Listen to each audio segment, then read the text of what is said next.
Sequels are a big business in Hollywood, and every studio loves a franchise. Still, sometimes a movie just can't pass that initial bar of quality that gets a sequel greenlit in the first place. Filmmakers might have grand plans for a franchise only to have them thwarted before they can get started because of lousy reviews and low box office receipts. Here are some planned sequels that were completely abandoned.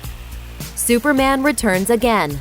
Bryan Singer's Superman sequel from 2006 was kind of a bad idea from the start. It followed up the events of Superman 2, ignored Superman 3 and 4, and two of its major plot points revolved around Superman super-stalking his former girlfriend, Lois Lane, as well as a revelation that her son was their secret love child. Worst of all, the movie didn't really give Superman very much to do in terms of actually fighting bad guys, which, is one of the things Superman does best. Warner Brothers pulled the plug on the possibility of another Singer-helmed sequel, while screenwriter Michael Dougherty says he might have introduced Brainiac and more Kryptonians to the screen. Identify. Try asking nice. Kryptonian. Batman Triumphant. George Clooney's first outing as the Caped Crusader in 1997's Batman and Robin was not supposed to be his last. In fact, Warner Brothers was gearing up to bring back Clooney and co-stars Chris O'Donnell and Alicia Silverstone for a sequel titled Batman Triumphant, which would have been directed by Joel Schumacher. However, Batman and Robin was a critical joke, summoning more laughs than its campy script ever intended. Audiences who'd flocked to watch Val Kilmer in the Batsuit just 2 years before simply didn't show up to see what Uma Thurman's Poison Ivy and Arnold Schwarzenegger's Mr. Freeze would be adding to the villainous fold this go-round. Spoiler alert, they didn't miss much, except for a few terrible puns. What killed the dinosaurs? The Ice Age! My name is Freeze. Learn it well, for it's the chilling sound of your doom. Good times. If Batman Triumphant had happened as planned, it reportedly would have relied on the Scarecrow and Harley Quinn as the Joker's daughter to play the bad guys. And they would have been joined by fear gas-induced appearances from the Joker, Penguin, Catwoman, Two-Face, and the Riddler in an effort to get Bruce Wayne committed to Arkham Asylum. Dredd 2.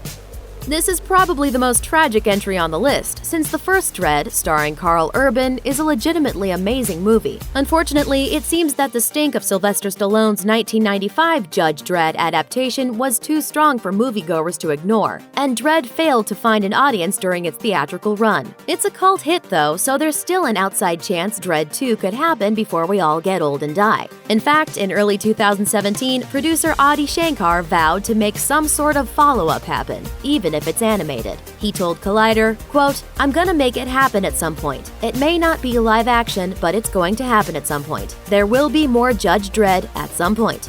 Fantastic Four 3.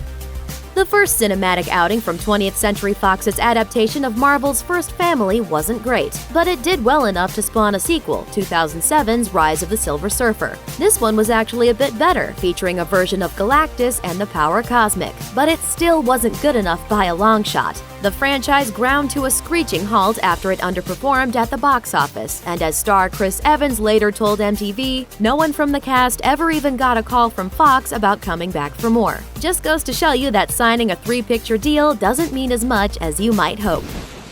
Oh my God! Come on! Green Lantern 2. The original 2011 Ryan Reynolds vehicle was supposed to kickstart a whole DC superhero franchise to rival Marvel's ever-expanding cinematic universe. DC's corporate parent, Warner Brothers, bet big on Green Lantern, spending a whopping $200 million on the movie, and it only barely turned a profit. Between the film's cliffhangers and its efforts to build a big world for Green Lantern to play in, the movie was considered a failure, and all plans for a sequel were scrapped. Now Green Lantern's set to be rebooted to fit in with the DC Extended Universe, presumably, at least the studio hopes, for the final time.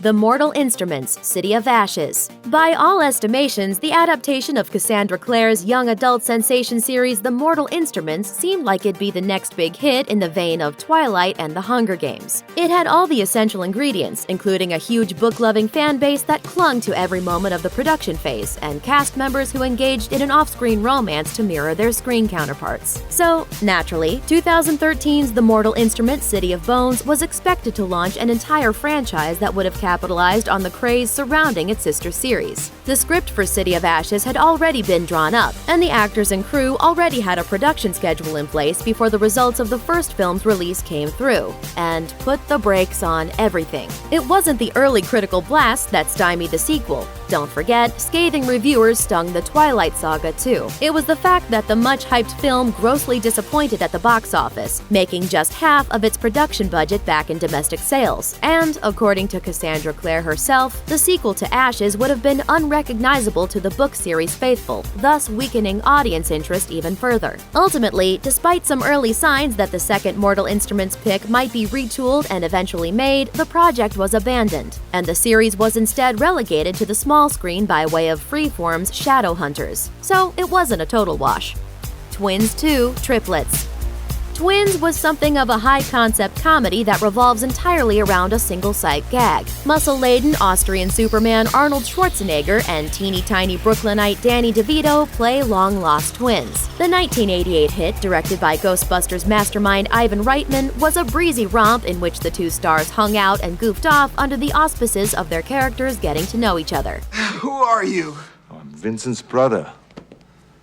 We're twins. And because Twins was such a hit, rumors hit almost immediately after its release that a sequel was coming. In 1989, a representative for Reitman said that the director was considering making a movie called, wait for it, Triplets. The top candidate to play the third long-lost multiple didn't look anything like the others, which was essential of course, and was the hottest comedy star of the moment, Roseanne Barr. That movie never got made, of course, but in 2012 there was renewed talk of Triplets, without Barr, but with Eddie Murphy. But considering how many years have passed with no more news on that front, Triplets is probably not gonna happen. No. Don't start this. Thanks for watching! Click the looper icon to subscribe to our YouTube channel. Plus, check out all this cool stuff we know you'll love too.